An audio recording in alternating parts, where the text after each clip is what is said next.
So in this particular question, you have a small ball of mass m, and you are told that this small ball is actually fixed to one end of a light rigid rod. The ball is made to move in a constant speed, so we'll note that v is actually constant. Constant. And around the circumference of a vertical circle. So in this setting, it's a vertical circle, and the center is actually at C. And you are told when the rod is vertical with the ball above C, the tension in this rod is given by 2 mg. Let's look at the very first question. In the very first question, you're asked to explain why. So it's an explanation question, why the centripetal force on the ball is greater than 2 mg. To answer this question, you have to first remember that the centripetal force is a resultant force that points towards the center of a circle. So in this case, what is the resultant force? To understand what the resultant force is, we will look at the ball and draw all the forces acting on the ball at this instant in time. Of course, the ball has mass m, hence it will have a weight of mg. On top of that, the ball is attached to the rod, so as it tries to spin away, the rod will try and pull it back, so the rod will actually exert a force on the ball, and this force is the tension, and this, according to the question, is equals to 2 mg. So what is the resultant force acting on the rod that points towards the center of the circle, providing for the centripetal acceleration? You can see that this resultant force, which is known as the centripetal force, is equals to both mg plus the tension, which is 2 mg, and what you have is 3 mg, and it is greater than 2 mg. Now, this is an explained question, so it's more about concept and writing. So what we can see is that the centripetal force is not only made up of the weight, but it is also due to the tension. So it's both the sum of the tension as well as the weight, and this is why it is greater than 2 mg. Putting that into words, this is what is happening. So what we will have is the centripetal force is provided by the sum of the tension acting downwards as well as the weight acting downwards, and hence it is greater than 2 mg. Okay, let's move back to the question. So moving back to the question, in part A, part 2, you are asked to state. State means that I do not need to explain, but this is a tutorial question. In terms of mg, the magnitude of this centripetal force. So earlier on, we have done this deduction. We see that centripetal force in A part 2 is both mg plus t, which is mg plus 2 mg, so it is 3 mg. So if it's an exam, you can simply write down 3 mg. And now let's move on to part 3, A part 3. Determine. Determine means that I need to actually show working. The magnitude of the tension in terms of mg in the rod when the rod is vertical with the ball below point C. So it's not this scenario in the diagram. We actually have a new diagram, and I'm going to draw the diagram here. So what we have now is we are considering we are considering the ball when the rod is vertical with the ball, okay, directly below point C. So what would be the new magnitude of the tension? So again, like previously, what we will do is to determine it, we are going to first draw a free body diagram for this particular ball. So again, it has mg, that's not going to be changed, but the center of the circular motion is here, so we need a net force to point towards the center of the circle. The force that can provide for the centripetal acceleration to allow the net force to point towards the center of the circle must therefore be the tension in the rod. Okay, and this is what we want to determine. It is a new value. I'm going to call it TB. Now, with this, we know that these two forces, the sum of these two forces, is going to provide for the centripetal acceleration. So we can apply Newton's second law. So by Newton's second law, we can see that TB, I'm considering parallel to AC, TB minus mg is equals to MAC, or the centripetal force. So to be able to solve for TB, we need to know what is the value of the centripetal force. So where are we going to get the value of the centripetal force? It comes from the question. We are told that the object is in constant speed around the circumference of the vertical circle. So what happens when it is in constant speed? If it is in constant speed, v is constant, and the radius of the circular motion is also constant, then we can conclude AC, the centripetal acceleration, which is v squared over r, is also a constant, and therefore we can also conclude that the centripetal force, which is equals to MAC, is also a constant. This means the value of the centripetal force as this ball moves around in the vertical circle will always be equals to 3 mg. With this, I can now complete this equation. Fc is 3 mg plus my original weight mg, and therefore we can see that TB, the tension of the rod when it is at the bottom of, when the ball is at the bottom of the circle, is going to be 4 mg. Okay, so this will be my answer for A part 3. Let's move on to the next part. So in the next part, what we are told is that the distance from the center of the ball to the circle is 0.72. So looking at the diagram, what does it mean? This object is in circular motion. The center of the circular motion is C. It tells me that the radius of the circular motion is 0.72 meters. So this is the radius. Use your answer in A part 2. So what do we have our answer in A part 2? We have the centripetal force. To determine for the ball, the angular speed. So what is angular speed? Angular speed is omega, and we want to determine omega using Fc. So very naturally, the relationship that relates omega to the centripetal force Fc is equals to mr omega squared. But what is Fc? Fc earlier on, we saw that the centripetal force is 3 mg. So putting that in, we have mg equals to mr omega squared. And m will cancel. From here, we can make omega the subject of the formula.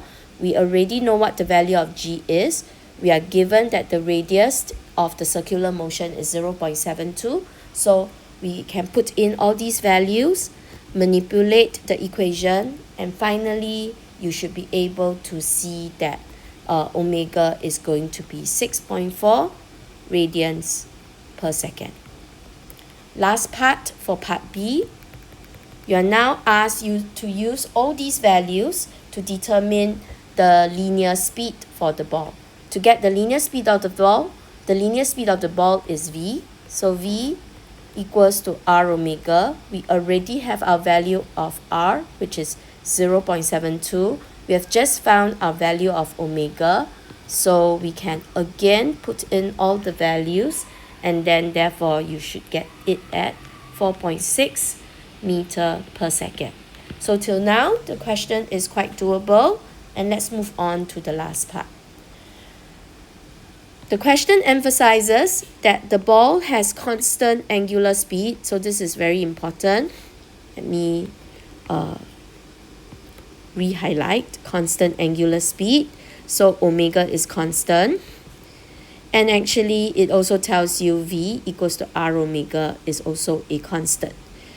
The question asked you in part A to explain So it's an explanation question. You need to write in continuous prose why work has to be done for the ball to move from the position where it is vertically above point C to the position where it's vertically below point C.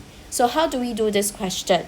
Now, previously we've been working with force approach. So the question actually hints us to how to look at the question, because work itself is an energy approach to looking at the question. So work is measured in joules.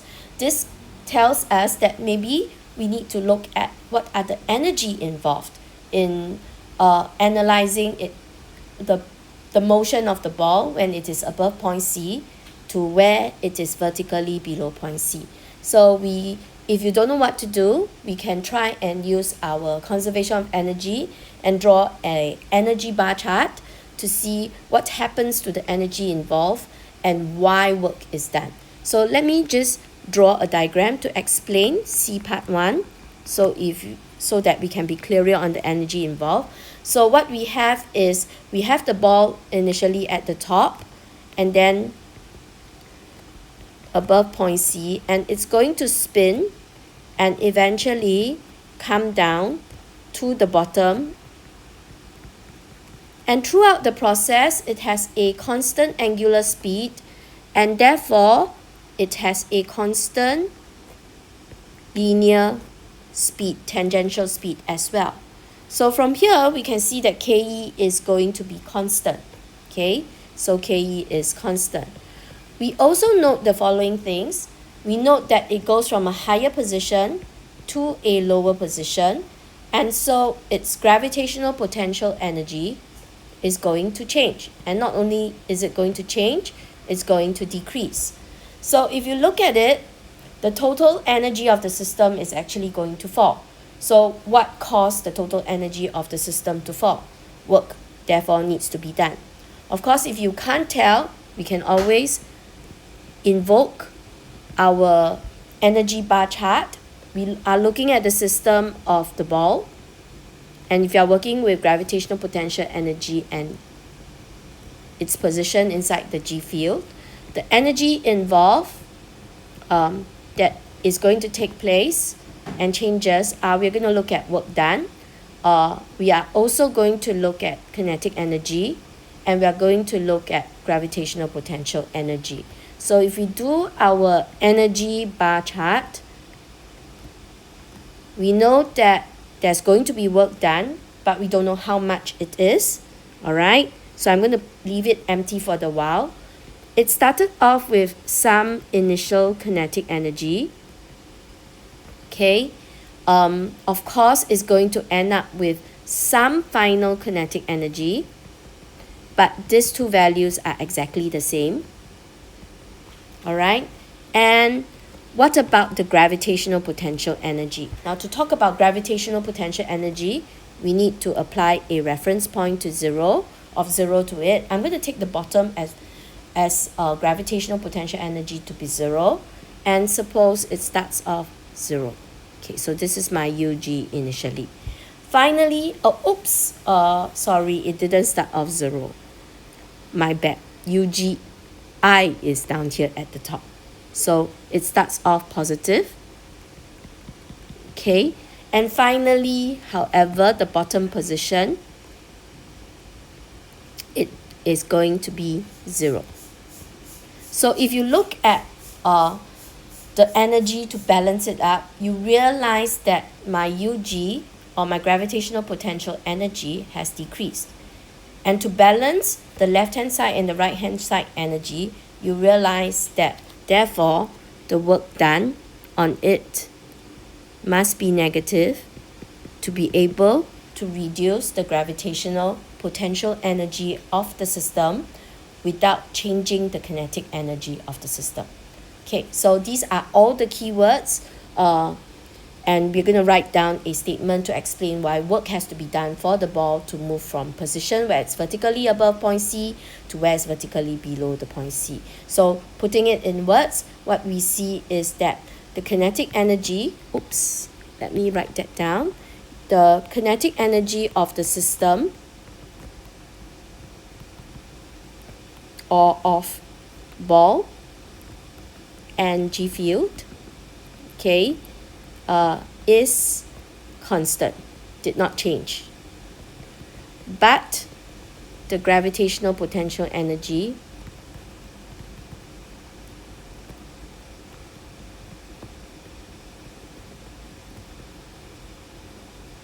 has decreased. Therefore, negative work needs to be done in the process.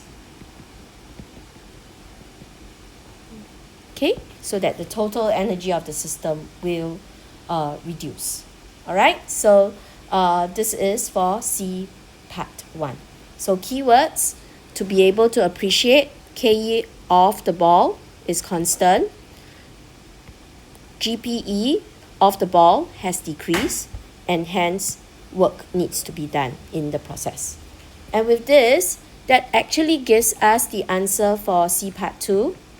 Calculate the work done in 1 for the ball of mass 240 grams. So in this case, we see that the work done is actually a negative value, and that negative value, this work done that you see, is equals to the negative of the original mgh. So this MUG, so W is equals to negative mg, and what h are we looking at? It's measured from GPE, the reference point of GPE 0. So this is the h value we are looking at, and this h value is 2 times of R, and this is mg times h, which is 2R. From the question, we have the mass, you can put it in, we have g, and we have the radius, which is given earlier on to be 0.72. So you can also put that in, and you can work this out, and you would have negative 3.4 joules. And this is the answer for the last part. All right, so these are the this is the solution for this question.